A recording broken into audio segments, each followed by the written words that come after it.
Hello and welcome to this evening's Gael Crime Cymru Festival event, which is all about crime for children. Um, and a huge, huge thank you to the Welsh Government for their generous financial support for these events. I am absolutely delighted to be here this evening with two of my favourite crime writers for children, Fleur Hitchcock and Sufiya Ahmed. And I'm also delighted to introduce another of my favourites, Susan Brownrigg, who is our close-up reader for this evening.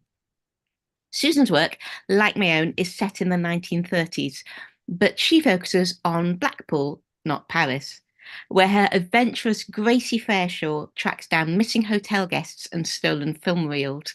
Her books are an utter delight, and I do urge you to seek them out. And I'm really looking forward to hearing from her latest. So without more ado, please welcome Susan this evening. Hello, thanks, Sarah. That was really great. I'm going to read a little bit from Gracie Fairshore and the Missing Reel. Gracie and her friends Tom and Violet have just sneaked in to the makeup department where the film is being shot in Blackpool.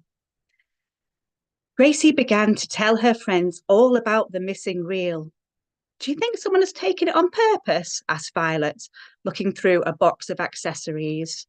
She tried on a pair of large pink clip-on earrings and grinned at her reflection in the mirror.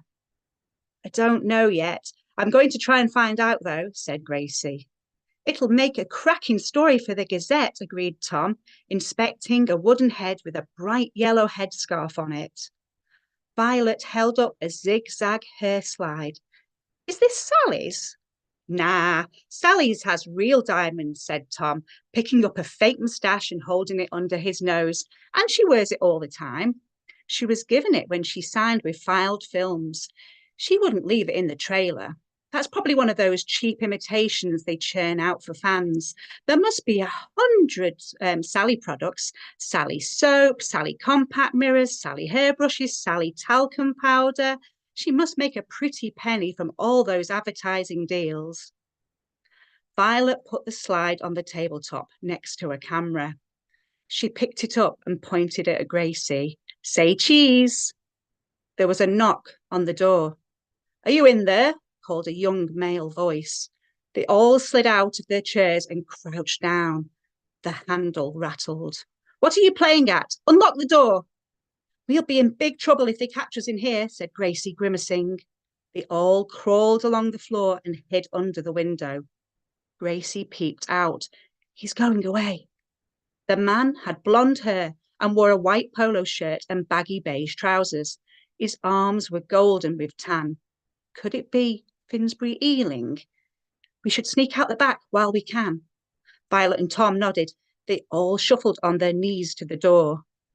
Gracie reached up, twisted the handle, and pushed the door open. Oh, it wasn't the way out, but a lavatory. She glimpsed the toilet and sink, then gasped as she saw a shape behind the door. It was a woman in an orange floral dress lying face down. Someone's hurt, Gracie cried. She recognized the platinum blonde wavy hair. It's Sally Sunshine. Thank you very much. I hope you enjoyed the little extract, and I'd like to thank Sarah for the opportunity to read to you tonight. Thank you so much, Susan. That was brilliant as always. And as I say, please do seek out Susan's books. Uh, now, Thank I'm going to introduce you to Fleur and Sufiya.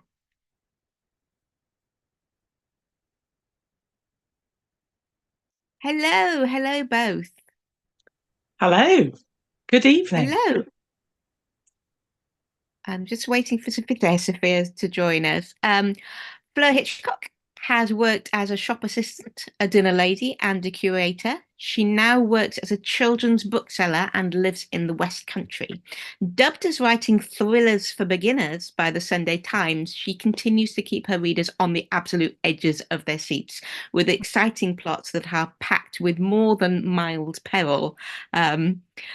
Sufiya Ahmed, worked in advertising and in the House of Commons before becoming a full-time author. She is now an award-winning children's and YA author of over 20 books, many of which tell the stories of or are inspired by the real-life heroines of World War II, including Nur un-Nisa in Yat Khan and Princess Sophia Duleep Singh. And she now writes the Rosie Raja series, which I absolutely adore. So I thought we'd kick off this evening by asking each of you to tell us a little about your latest book. And in honor of Fleur, we are going to go in the order in which we would be shelved in her bookshop. So I will start with a Sufiya. Hi, good evening. Nice to be here. Thank you for that lovely introduction, Sarah. The book's Rosie Raja, I've got a copy here and I've got it behind me as well, if you haven't seen the front cover. So this is Rosie, and she's 11 years old, set during World War II, set during the British Empire, got the Empire setting as well. And she's basically one of Winston Churchill's spies. And the book has been, the Rosie series has been inspired by the real life historical figure Nur Nissa Khan, who was one of Churchill's spies. There were only 39 women that were sent as SOE spies to France to spy on the Nazis during World War II, and Nur was one of them. So my first book that I wrote was Nur, and then as a writer, imagination goes pop, pop, pop when you're doing research, and then Rosie was born. So, and I've got 3 in this series, and the new one is coming out in July, which I will just mention already. And Fleur. Well, my most recently published book is Murder at Snowfall, which is up there somewhere. I can't do the point left right thing. Ooh. Anyway, which is a cozy crime, maybe mystery, family, young people finding a body, getting into extreme difficulty and rescuing themselves. And it's set in Bath. But there's one that's due to come out in October, sorry, but it's another Christmas crime thing, which is set in Lyme Regis. I do like a bit of real setting, a little bit like you with Rosie Raja, which both of you, there is a lot to be said for the setting. If you're going to make up other things, then it's something to hang on to, I feel. Yeah, very much so. So we're here to talk about children's crime. And it is so popular right now. The bookshops, it's a delight to see how many different takes there are on crime for children.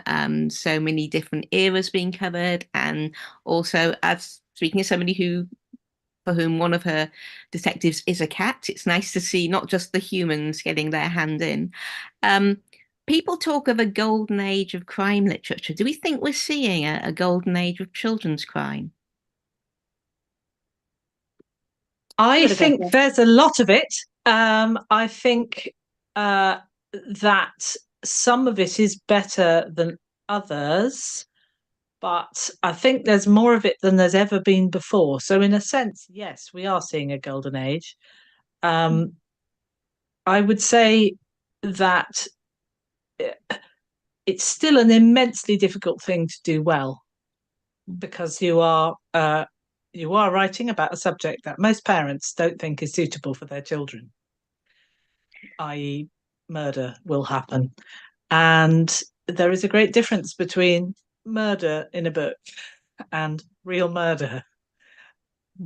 And that's such a difficult thing to communicate without actually reading one of the books. So maybe there is a golden age. What do you think, Sufiya? I think in books in general, definitely a golden age, because I think we're at a point now where there's more inclusivity. We're inclusive about families, people of colour, LGBT. So it's no longer a case of, it's one type of family, one type of class of people, one type of look, if you like. It's a lot more inclusive. Windows, if you like, you can pick up a book and see this whole new world that you might otherwise not know about in your own little bubble, for children all over the country. For crime itself, I think it's opening it up. better than before, but I'm not sure yet that we're yet at the golden age part for crime. I think there are Silver. so many more books that could be published. So in general, sort of overall, yes, I think lots more windows are being shown. We've got a lot more stories from all parts of society, which is great. Children should be able to, access books, see different worlds to theirs. But in crime, I think not as much as I would like personally. I think there are so many more that can be done. Yeah, I found it really interesting, Fleur, what you were saying about coziness, because I think people automatically think that children's crime is cozy because we're writing for the young, but Murder at Snowfall starts with a body in a case, and Sufiya and I Yeah. both write about people solving crimes against the rise of Nazism. So I think we write with a steel core at the center of the coziness. And I just wonder, what do you find are the particular challenges of writing that sort of dark matter for a young reader, Sufiya, especially with all the things you grapple with in your books? Um, I think there's I mean, you and I both, we've got the Nazis in the background. We're talking about it as evil, very open about the fact that we were on the good side and we were fighting this fascism. So that's really, really clear in the book.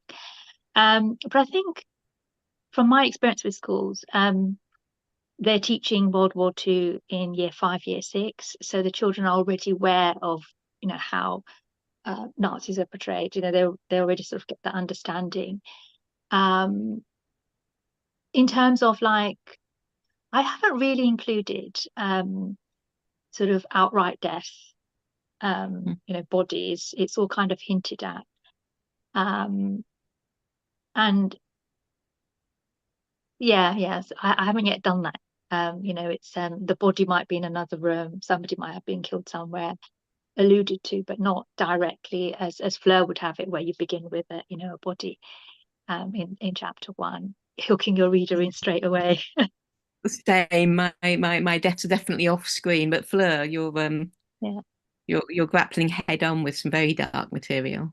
I am, and I'm doing it in contemporary. So it's contemporary, therefore potentially much more frightening.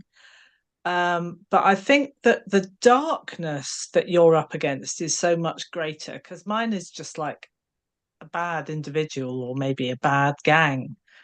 When you're reading Rosie Raja, you're aware that when somebody is left behind or isn't going to be rescued or whatever, their fate is going to be pretty awful. Maybe that's me as an adult reading that into it. For mine, it's like there is the police force in the background. There is always the police force, and for some reason or another, they're never there on time. They, bless them, they have to be numpties. I do actually have a brilliant woman who is a detective constable who advises me on things. And I always have to say, thank you so much, Alex. You do realise that the police are going to come out really badly from this one. But yes, well, the thing is that when I wrote my first, what I would call proper noir murder, which was Murder in Midwinter, I'd been watching all those Scandinavian noir on telly and reading absolutely tons of sort of Harry Hull and that stuff, Joe Nesbo, and I just thought I'm just going to go for it and just see how far I can take it, how close to adult noir I can take this. And the thing that they couldn't cope with was the death of a horse. So the horse didn't die. Oh, I shouldn't say that. It's a spoiler. But you can have multiple people die. It's really interesting. I was actually going to ask about whether either of you ever adjust what you're writing, because I found that Alice does very dangerous things. But the rule I have set for myself is that she can do incredibly dangerous things, but they should never be something that a child can copy. So she does stuff that I have actually put things in that I have then taken out because I've looked at them and thought, no, that's too easily copyable and would not be obvious how dangerous it is. And there is that kind of question about responsibility towards our readers. How do you both handle that? Because your characters also often do things that are dangerous. Yeah. Sufiya, how do you? I just Is wait it for the editor's different feedback. than historical? Yeah. So I just finished the third Rosie Raja, and I was just going through the edits today, so it's all fresh in my mind. But you're absolutely right. With the sort of outright dangerous stuff, I feel that we can include that. She parachutes out of a plane. There's no danger of kids jumping doing that. But the smaller things like she's peeping through a window, at the villain, and the glass is broken. And in my first draft, she's climbing through. And then the edits came back saying, no, you have to show that there's that, she puts the jumper over her hand, or something is done where she doesn't cut herself. And I did this whole sort of, a couple of paragraphs rejigging to get that right. But I rely heavily on my editors. Like, what can we include? What can we not include? Sometimes I think just go all out and put it in. And they will always come back and say, okay, not this, or you need to change that. But with this sort of outright dangerous, completely dangerous things like, falling out of a plane, or, parachuting out, anything like that, I think that can all go in. It's the everyday stuff that where children could hurt themselves, and then rely on the professionalism of the editor. I'm so impressed. I have no sense of responsibility at all. I just go for it. And I even in the Clifftopper books, which are much cozier crime because there's no murder and it's just like adventures. They're like Enid Blyton, but with mobile phones. Even with those, there was a bit where they broke into a house, and I thought, I wonder if someone's going to say something about it, but they never did. By climbing onto the roof. Yeah. Why not? It's a story. Yeah.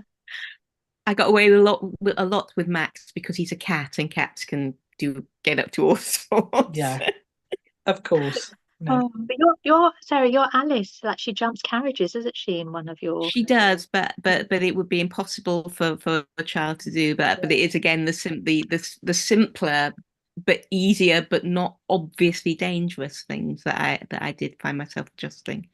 An awful lot of work went into getting the ice skating scene written safely. Yeah, that's the thing. I mean, I would never have a character that carried a knife, for example. No, because that would just be irresponsible. Yeah, it's that sort of thing. What do you think is it that draws children to read about crime? Did you read about crime? Did you read crime fiction when you were younger? Were you all Agatha Christie fans? Fleur, No. what do you think it is about our books that children are drawn to? I never read Agatha Christie, or at least I tried reading Agatha Christie. I don't get on with it at all. Because she has too many characters and I can't hang on to them all, and I don't like them enough.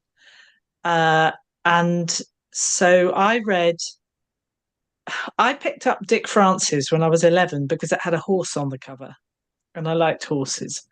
And that was when I started my love affair with crime thrillers.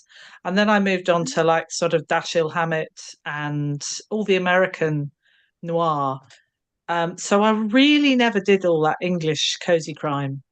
And I still don't really like it.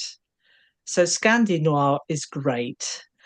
And I think you like it because it's so dark. I mean, that's why I like it. I like going into the dark thing and then actually waking up and being in my own home, and it's quite nice. And I think that's why children like it. I think it's actually very reassuring.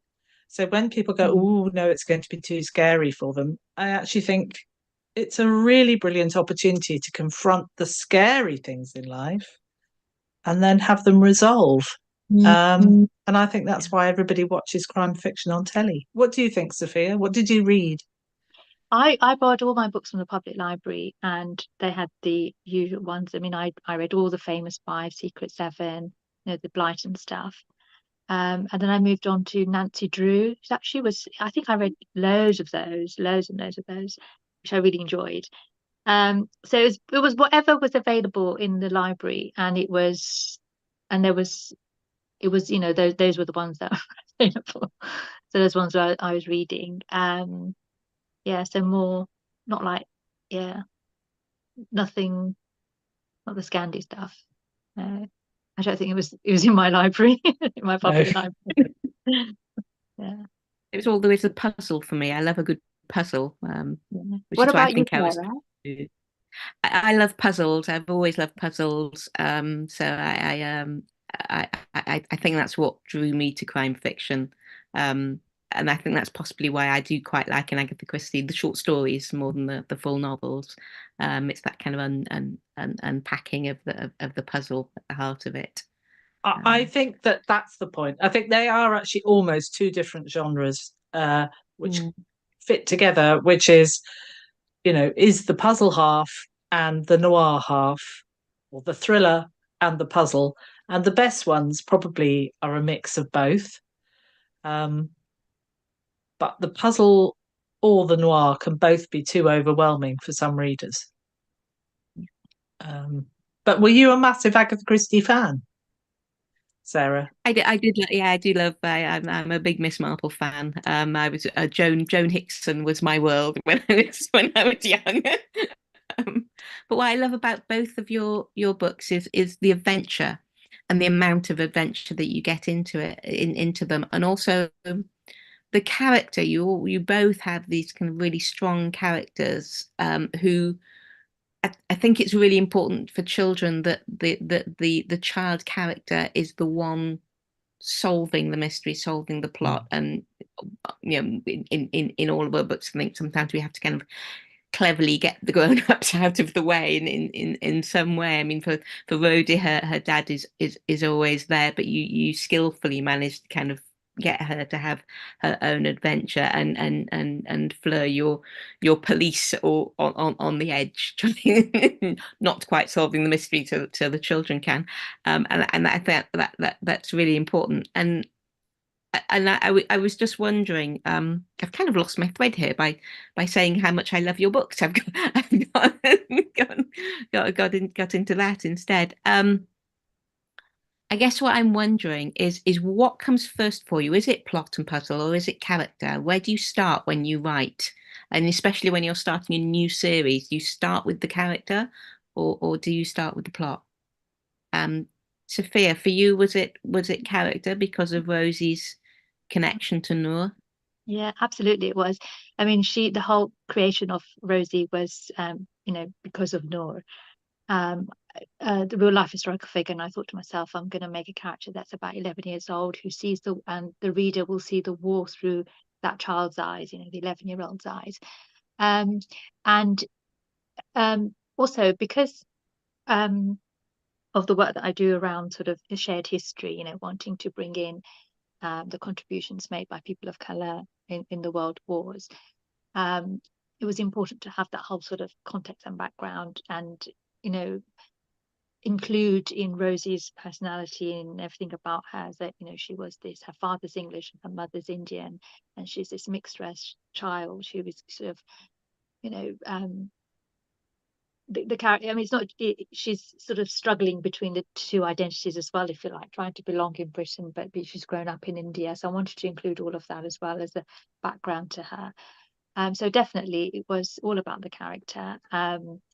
And then I just did loads of non-fiction reading on the war, and thought book one can be about blowing up Nazi weapons. Book two can be about finding a double spy in Cairo, which was a really glamorous location during the war. And then we've got Bletchley Park for the third one. So the plot, everything all just, all the solving, that's secondary to the character of Rosie. So it's, through the series, it's her settling into Britain, trying to think, she belongs here as well.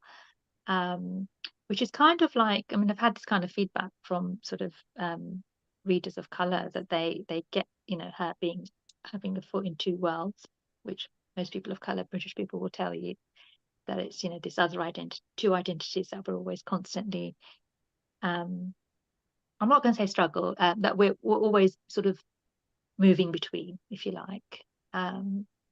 So yeah, definitely with the Rosie books, it was about her, the girl, inspired by Noor. Because Noor, of course, was mixed race. Well, her mother was English and her father was Indian. So, and in the books that I've read about her, it's that what does she identify with? So identity is a big part of Rosie. So yeah. Yes, I love how you weave in all her family history as well. Yeah. And her grandmother and the political situation back in her home. Yeah, because at the time, I mean, this is a conversation that's always happening around the war dead, especially the contribution of the Empire soldiers, which is that at the same time that they were fighting for Britain, there was this whole movement under Gandhi in India, for example, which was that we need to have independence. But there were still 2.5 million soldiers that still fought for Britain, even though they in their hearts and in their yearning they would have wanted to have been free. So it's it's trying to remember those people that aren't in our history books, definitely not in them children's textbooks. So yeah, bringing those stories in. And Fleur, do you start with plot or character, or even setting, because your settings are so evocative? I start with setting, really. I do. I start with setting, and then I usually start with like a thing, like a paragraph that I've written, which is from somebody's voice, because I have to find the voice of that character before they can do anything.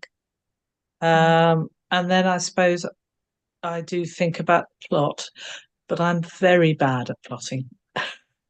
Very, very bad. I wanted to ask Sufiya whether, in fact, how much of your plot is dictated by real events. So, do you have to do things in certain ways because that's the way it panned out in real life? I mean, the plot's quite straightforward. Beat the Nazis at something. There will always be Rosie getting into trouble, into a scrape with a Nazi. They will always have that, or the villain. And then how she gets herself out of that situation. Yeah, I mean, in answer, I think I do look at the background and think, okay, how will this fit in? So I did a lot of research around the SOE, special operations spies, Churchill spies in France when they were sent there. So I did a lot of reading around that. I read a whole book on all our spies in Cairo. Which just seemed like such a glamorous place to be during the war. If you had to go back in time and be anywhere, it was always, that was the location. I had great fun doing that one. And Bletchley Park as well. So yeah, in terms of, it's a historical background, so it has to kind of fit in there in some way. And presumably, Sarah, you have to do the same thing. I mean, because you're dealing with a historical place and the possibilities of what is and isn't. Yes, I do confess that I have cheated a little bit, and there is an event that is in one book which has taken place. I did a fictionalized version of it, and it has taken place in a year in which it did not happen. But I hope people will forgive me. But it was the Grand Exposition in Paris, which just seemed such a rich potential for a spy novel, because the whole world came to Paris and they built these they took over the whole center of the city and built these pavilions, and each country was showing off what it felt was the pinnacle of its industrial prowess or its craftsmanship. And I just thought you've got the whole world coming together in the middle of Europe at a time when the political situation was really beginning to boil over. And I thought the spies must have been there. There must have been so much espionage going on. So I put Alice in the middle of it, but to make it work within the timeline of other events in her books, I did have to time shift it. So I am very sorry. But I did work off maps of the actual event, and I tried to stay as true to the spirit of the event as possible, although the timeline may have been muddied a little. But it's strange, the tiniest things that you can find in the Max books. He originally was a big fan of tuna until my brother said, "Did they eat tuna in the 1930s, 1920s?" And I thought, oh, they must have done. And I did some research, and no, they didn't. We didn't eat tuna in Britain till about 1950. So that's why Max is Gosh. a salmon. Ah. I think artistic liberty is allowed a little bit. Oh, I think so. I mean, because for me, setting is very important, but I mess about with the geography. Yeah. Because you would, wouldn't you? I mean, I set a book in Bath, but I bring Longleat Safari Park to within like 2 miles of Bath rather than say 14. Because it's sort of handy to do so, isn't it? And I'm sure there are some real people who live at Longleat, but they don't in my book.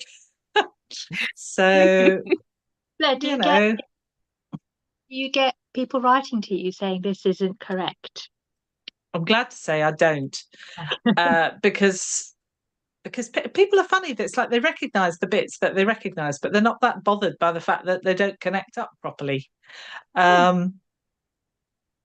Just occasionally people say things like, "Oh, I think you've moved the swimming lake from Holt to Winsley," and I go, "Yeah, I have," because I have, and I think it's fair enough. I think I'm impressed that you managed to stay within a historical framework at all, either of you, because I have done 2 vaguely historical books, and in both of them I haven't called them historical because I've messed about with history far too much to feel that I could really say that this happened at a particular time, even though I do actually have a particular time that I set it at.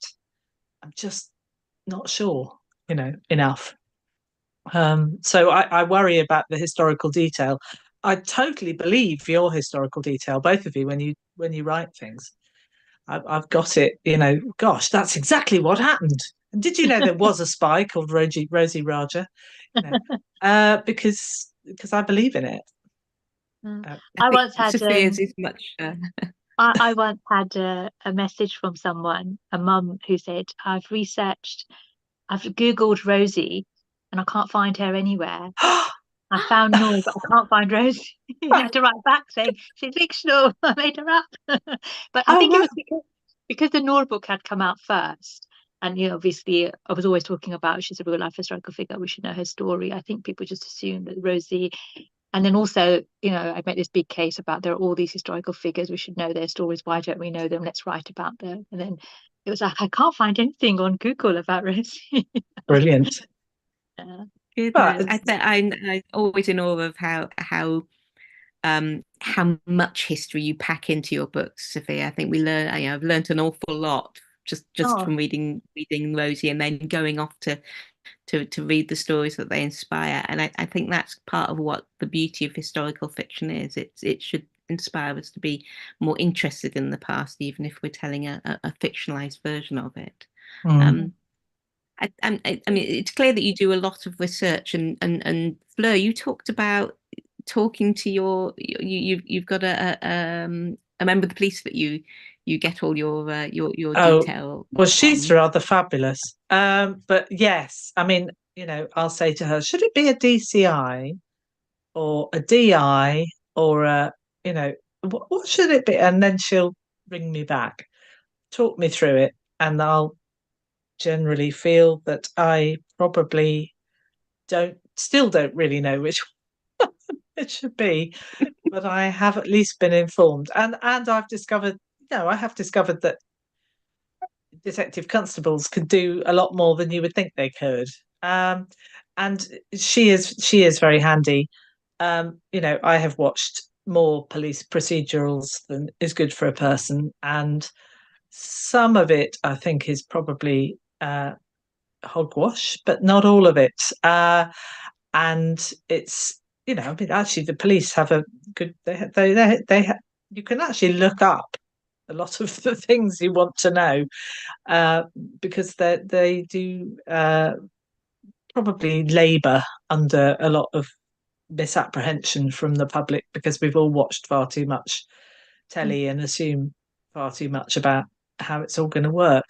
So I do, and in terms of other research, I do research places, obviously, I have to write. What I do is I write something and then I try and find out if it's possible, rather than getting bogged down in tons of research and thinking, oh, I'd really like to put this in, or I'd really like to put that in, which I think is the mistake with a lot of adult history, where you're very aware that a writer has researched everything about a particular area and they're going to get every single thing that they found out into that book.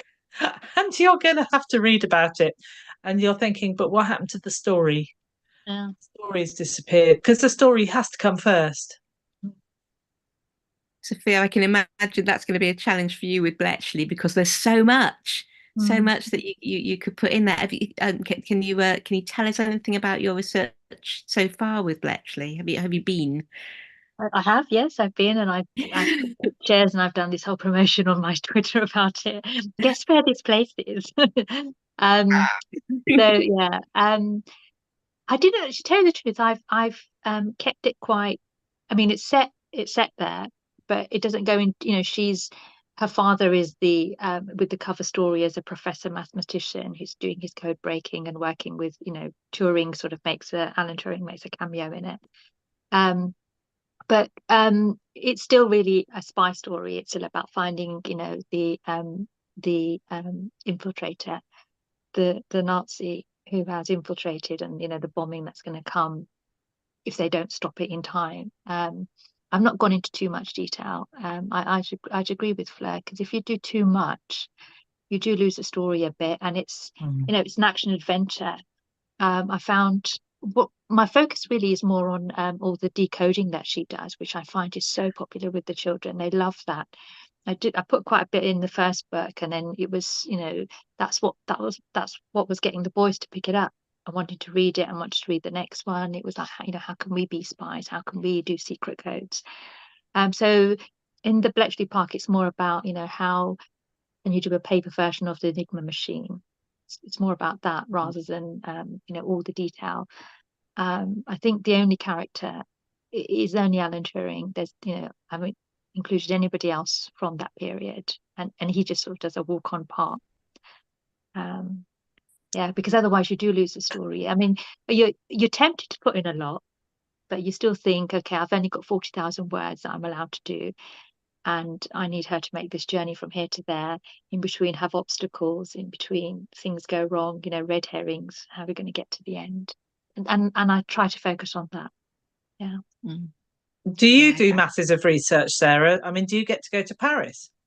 Yeah. I did get to go to Paris. I do well. My PhD and my degree were in history, so I'm a bit of a history junkie. So I have to stop myself from going down too many rabbit holes and getting too involved in it all. But what I always tell children at schools events is that, of course, you don't have to go to the place, and I can't go to 1930s Paris anyway.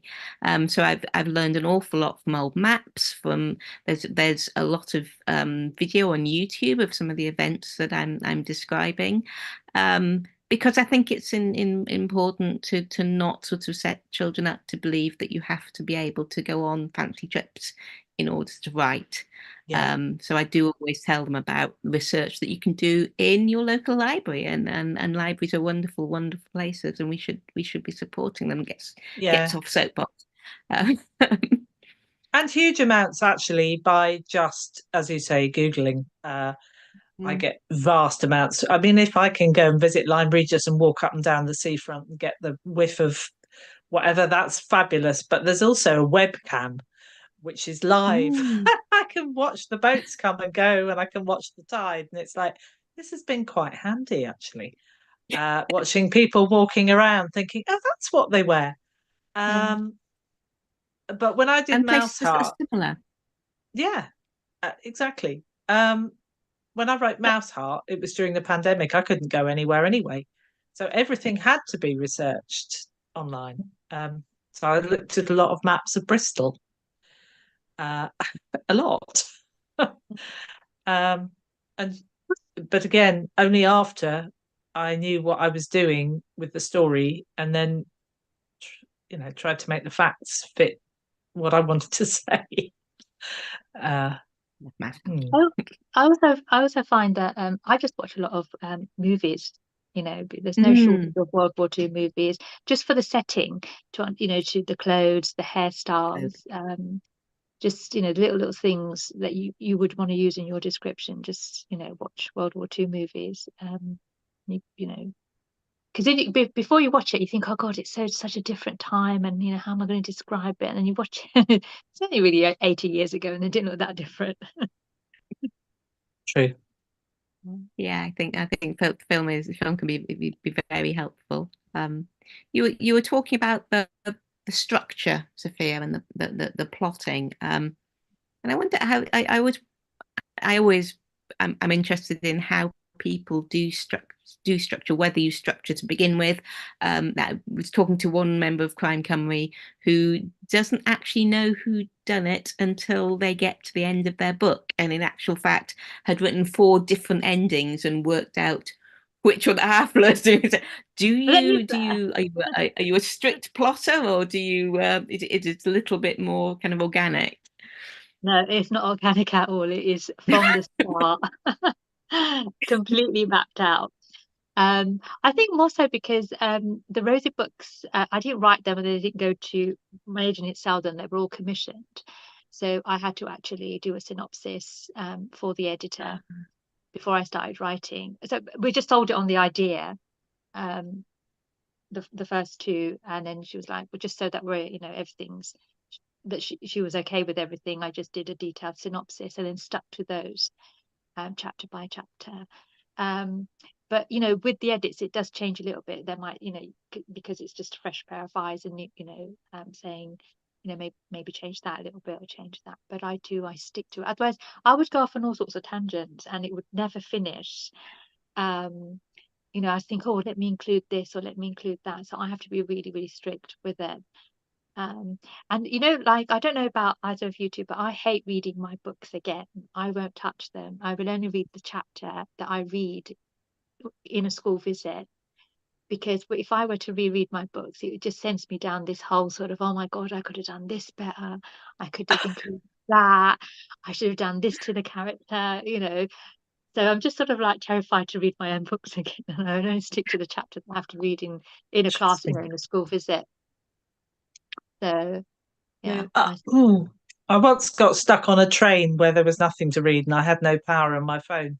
And I reread one of my books and I really rather enjoyed it. I was kind of surprised by former me. I thought, this is quite good. It's like surprised by the bit of headspace I must have been occupying when I wrote it. And that was quite a nice experience. But they do, I mean, I've got 12 years of books, so I can't remember all the names of all the characters even, and that kind of thing. So yeah, I actually start with my opening sentence. I know where I'm trying to get to at the end. Oh, goodness, I've tried every sort of way of planning, and if I plan it really tightly, I still go wrong. So in a way, it's better not to sweat over it so much. Also, I have a tendency to start off with too many characters, and I very often have to lose a character, and that totally chucks who did it into the mess, because sometimes I lose the character that did it. So somebody else has to do it. And sometimes I'll write 90% of the book without knowing who did it, even though I know how it ends. Goodness. But the brilliant thing about doing that is that me, along with all the people who are reading it, are trying to work out who did it. And so you write that with enormous conviction, because you don't know. I mean, it's a terrible, terrible, messy way to write, honestly. I have a question, Fleur. How long does it take you to do the first draft then, if you don't know who? Well, I'm just still about 6 weeks, roughly. But then the second draft can also take 6 weeks.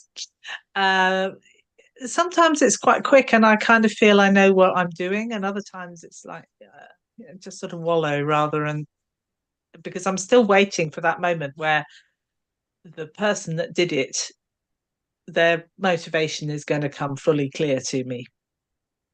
I really don't know how it works. Well, I was just going to say, I don't know how you do it.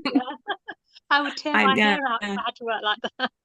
I'm quite a chaotic person. I need my timeline. Yeah, I know exactly what is happening where, what chapter, everything. Otherwise, and even then it's so stressful. Like, is this working? Oh, but chapters are terribly stressful, aren't they? You see, I don't put those in until I've finished. So it's, and I don't write it in chronological order either. So it's really like walking around a kitchen where you've made a whole bunch of different things, like a sort of tapas, and then you just finally think, oh, this is the order that you serve it in. Wow.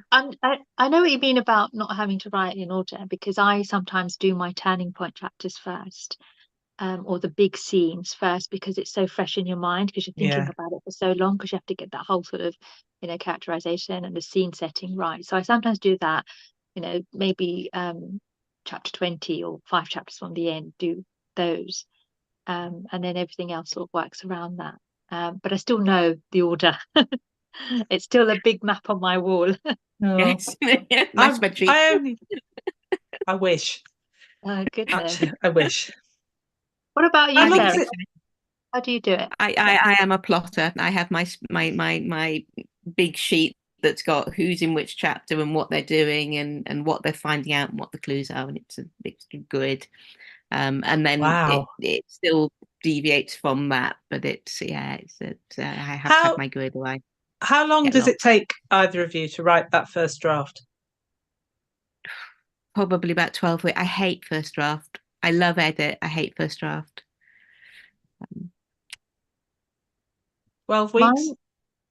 12 weeks, yeah. Mine is about, it depends on how much I thought about it. It can be really quick, like 6 weeks-ish or more. It all just depends on school visits and what else I've got in my diary, Yeah, totally. But my first draft is I can write it anywhere, trains, coffee shops, underground, because it's just all in your mind, the creativity part, which I love. So the first draft I love because it's just about getting all those things that you've thought about in your head onto paper. And the part I don't enjoy is the edits, because that's technical writing. You've got to go over it, and then if you change something there, you've got to change it there. So the creative part I love, just getting it from your head onto paper. And I also write notebooks in my first draft. I don't use the laptop. I find my imagination just gets blocked. I'm like, what am I typing? It's too much focus on the keypad rather than the words just flowing with pen on paper. But then once the first draft is done, then the second, third, everything else is then on laptop transferred. I have more creative in my edit. Stare at me in horror when I talk about the redrafts, 4th, 5th, and they're like, "What? Keep going over that." Yeah. That's interesting. I find I'm more creative in my first edit. I don't know whether it's because coming from a theatre background, I equate it with first draft is sort of blocking rehearsals when you're just deciding where everything goes, and then edit is when we're kind of building in character and how you're moving from the place that you've been told to move to the next one. So I don't know whether it's partly that, but I find that the first edit is when I get really, really creative. So I just find it interesting how everyone works in different ways. Yeah. We are going to bring in Gwenllian with questions from our audience on YouTube now. Hello, Gwenllian. Hello, everybody. That was fascinating. Thank you so much. So we've got loads of questions for you. And I'm going to start with a comment first, which will lead into our first question. So it's a comment from Chloe Tilson. And she specifically wants me to say thanks to Sufiya for writing books that welcome a new audience and make children of colour feel positively included in our history, which I think is really important. And that also links to her first question, which is which books from your childhood, this is the whole panel, which books from your childhood influence your work? So should we start, Sufiya, why don't we start with you? From my childhood, goodness. You know, I mentioned in earlier that most of my reading was from my public library, and it was all Blyton and Roald Dahl and Nancy Drew and, you know, the sort of commercial books, if you like. I'm not sure that any of those kind of influence my writing now. I tell you what does influence my writing: a desire to see a better depiction of our shared history. So I'm interested in all the people of colour that lived in Britain and contributed to big moments like the World Wars and the suffragette movement, things that are left out of our history books, you know, school textbooks. So, I mean, I loved adventure. You know, I loved the Famous Five, Secret Seven, all that kind of stuff, the Nancy Drews and so I like page turner. So maybe that influenced the way the Rosie books are written. It's constant, you know, there's no, everything is a moving scene, it's action. But in terms of answering it in a direct way, I think not really. I mean, I get asked that question in school, which book influenced you the most, you know, in school visits, and I always tell them a book that did sort of has stayed with me is Of Mice and Men, that we did in high school. You know, we did it as an English textbook. Only because at the age of 14, when I read it, it helped me process the isms, if you like. So as a British person of colour, to understand, to make sense of things like racism and sexism, you know, all the themes that Of Mice and Men covers, it kind of helped me process that, okay, these things that sometimes I come across, this is the reason why, this is the context and background why. So for that reason, that book has kind of stayed with me. But I wouldn't say that any of those books that I've read, you know, because there were no books that I read, not fiction, not non-fiction, that had anybody that looked like me in them, you know. Okay, thank you. Fleur, what books when you were little influenced you? Well, when I was small, I never read any Enid Blyton because I was dependent on the mobile library that came to the top of our road, and the librarian didn't have any Enid Blyton. He had Malcolm Saville, who wrote similar adventures, and I think they probably went deep. But I also had some Joan Aiken books, and Nightbirds on Nantucket has been very influential because of the character of Dido Twite, who was not good. And I think I'm much older than the other two. So an awful lot of the literature I was given, all the boys had fun and the girls didn't. So Dido Twite was a bit of a revelation. The other things that really influenced me as a child were Batman comics and Asterix and Tintin. Again, all boy stuff, but the adventure and also the visual thing, because I'm very much a comics reader. As a dyslexic, it's so much easier to access things with a visual format. So I think those are probably the most influential. And then I discovered Dick Francis, and oh my word, that was exciting. It's what I wanted. Yeah. Sarah, was there anything from you? Well, when I was about 9, my brothers had the Usborne book of spycraft and detection, and I borrowed it. They tell this story differently, and I spent a summer trying to be a detective and learning about how to do disappearing ink and put on disguises. And when I started writing Max and Alice, I just wanted to recreate that feeling of spending a summer pretending to be a detective, and I wanted that kind of level of excitement. So that I think that was the book that was most influential. And a good lead-on question from that comes from Gail. And in your opinion, how has children's literature changed in your lifetime? And is there still room for Famous Five and Secret Seven? Now, I know Sufiya has built on those, so I'm assuming Gail is meaning as they were. So Fleur, why don't we start with you this time? Well, as a bookseller, I still sell plenty of Famous Five and Secret Seven, so it seems there is still room for it. I don't know because I never read it, but it does occupy a kind of safe, cozy crime space, which doesn't have murder, and therefore there may be. I don't know whether the new editions are different, whether the children are more accessible. They may be. But I think there is room for books which are not too perilous and which are not too complex and are not so a child is really just reading for story. They're not reading for character or to pick up anything else.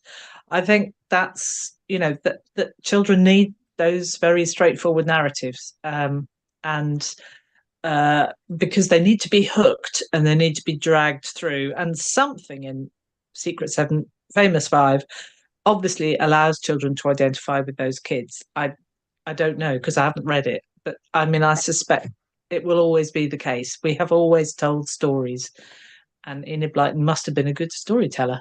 Yeah, absolutely. Sufiya, I'm imagining you're going to say yes to this one.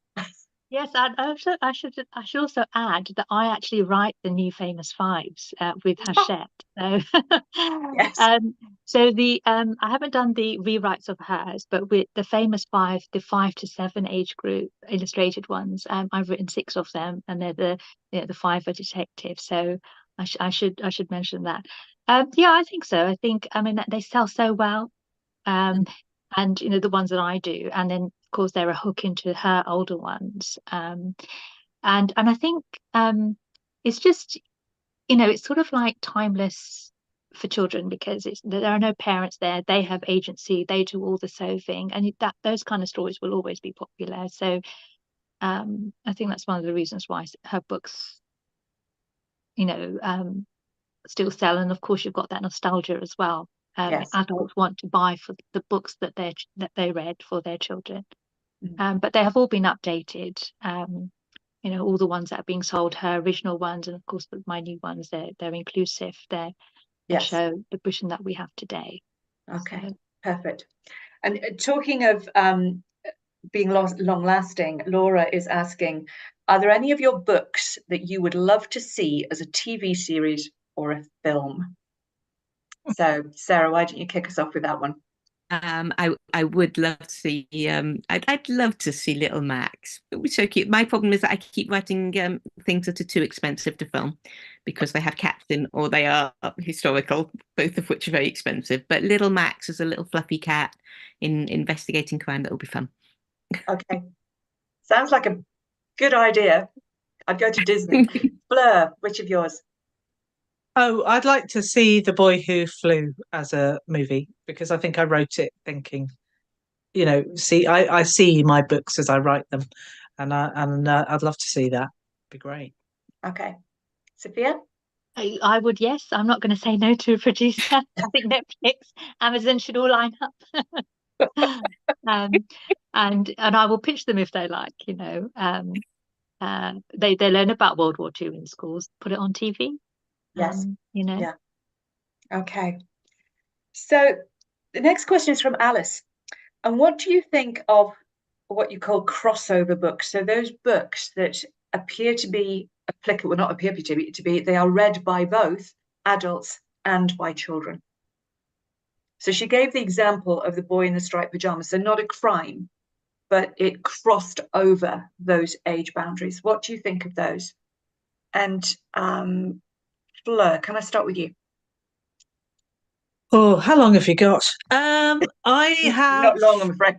I think that there are books that are being written at the moment which are more suitable for adults than for children, which are being marketed to children because of complexity. And I think that that's fine. And also, of course, there's the whole teen and YA thing, which is bought in quantity by adults and has been, women. It was lots of women in their 30s bought Twilight in the first place. So that has always happened, and I don't think there's any reason why not. I mean, I really think that October, the final year recent books which have come out, Matt Goodfellow, they're, you know, even like Sufiya's books, Rosie Raja, reading those is educational, it's informative, it's enjoyable. I read so much kids literature that I've almost forgotten that I'm an adult. So I don't think there's anything wrong with it, and I don't think there's anything, as long as we don't assume that children are going to absolutely love some of the more complicated things. I think sometimes you have to recognise that they've been written secretly for an adult. Yeah. Okay, thank you. Sufiya?